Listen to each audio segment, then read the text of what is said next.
Como temos visto até agora, o livro de Oséias fala do relacionamento complicado de Israel com Deus. Os capítulos anteriores explicaram quais eram os pecados cometidos, qual era o remédio oferecido por Deus e como ele pretendia torná-los um povo fiel novamente.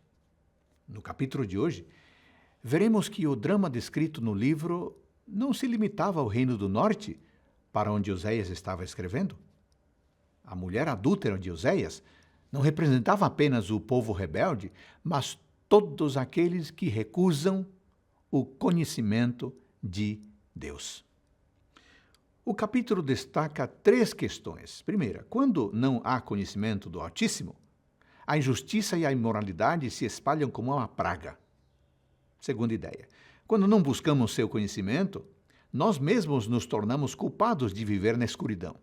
E terceiro ponto, quando alguém próximo se desvia desse conhecimento, devemos tomar cuidado para não seguir seus passos.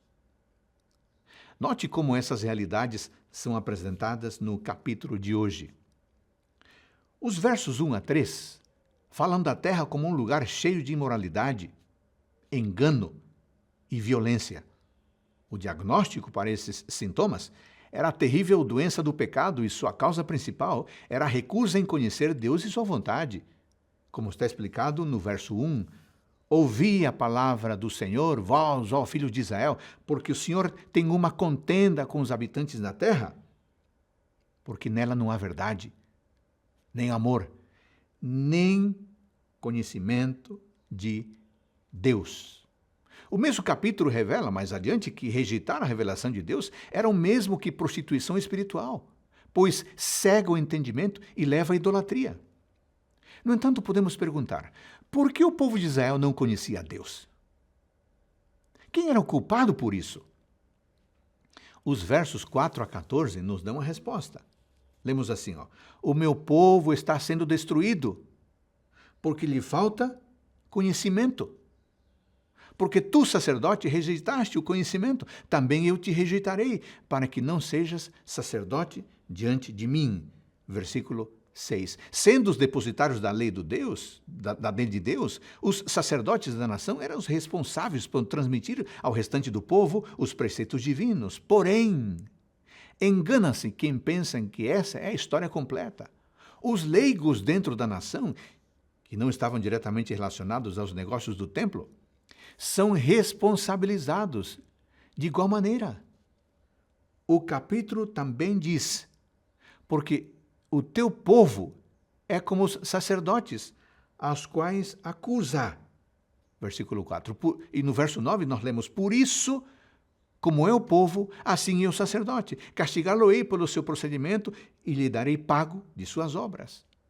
Isso nos deixa a forte impressão de que, apesar da responsabilidade que repousa sobre os ministros, cada um tem de dar conta diante de Deus por todo lampejo de luz rejeitada. Os que não buscam o conhecimento de Deus são tão culpados quanto aqueles que o possuem, mas não o ensinam por palavras e por exemplo.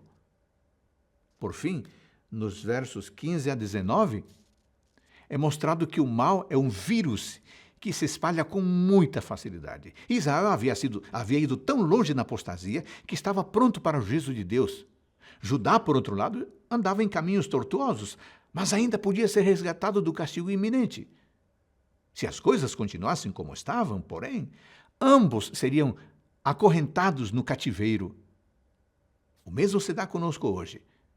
Em vez de nos deixarmos ser influenciados por aqueles que rejeitam o conhecimento de Deus, devemos ser um canal entre eles e o Deus que rejeitaram, e não ser mais um elo na corrente da rebeldia e desobediência.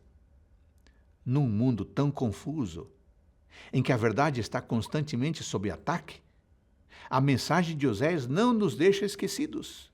No capítulo de hoje, relembramos 3 lições. Primeira, o Senhor considera que a raiz da rebelião é a falta do conhecimento de Deus e a indisposição para fazer a sua vontade, o que traz inúmeras consequências negativas nos âmbitos individual e coletivo. Segundo o ensinamento, a misericórdia divina é enfrentada dia a dia pela apostasia e maldade dos que não reconhecem a valiosa chance de estar com o Criador, e cada um é responsabilizado pela luz que rejeita. E, lição 3, os que negam o conhecimento de Deus tendem a influenciar negativamente os que se apegam a Ele. A missão de cada cristão comprometido é ser uma luz e não se deixar influenciar, tornando-se mais uma mancha na escuridão. Que no dia de hoje, você e eu possamos decidir de todo o nosso coração buscar incessantemente o conhecimento de Deus, estando abertos à revelação do Pai, que nos é dada em Cristo na Bíblia e no Espírito de profecia. Somente assim estaremos salvaguardados da ruína deste mundo, evitando que ela se espalhe cada vez mais. Esteja na luz, e o brilho da luz estará em sua vida. Amém.